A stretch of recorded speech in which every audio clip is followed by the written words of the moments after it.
2 వాహనాల కాన్వాయ్తోనే ప్రధాని మోడీ ప్రయాణం, పొదుపు మంత్రాన్ని పాటిస్తున్న మంత్రులు, బీజేపీ నేతలు.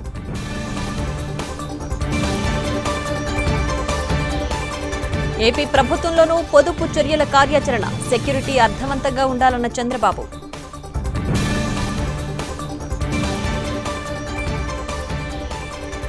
హైదరాబాద్లో ఊబర్ సెంటర్ ఆఫ్ ఎక్సలెన్స్ విస్తరణ, పార్కింగ్ కేంద్రాలపై దృష్టి పెట్టాలన్న సీఎం రేవంత్.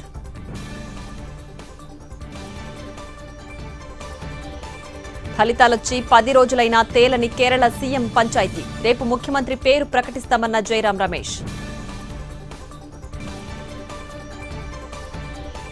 తమిళనాడులో బలపరీక్ష నెగ్గిన విజయ్ ప్రభుత్వం, విమర్శలు రావడంతో జ్యోతిష్యుడి నియామకం రద్దు.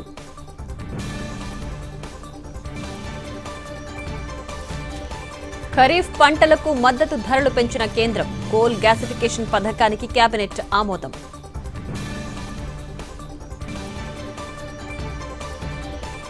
నీట్ పేపర్ లీక్ కేసులో సీబీఐ దర్యాప్తు ముమ్మరం, ప్రధాన నిందితుడు శుభం ఖైర్నార్ సహా 5గురి అరెస్ట్.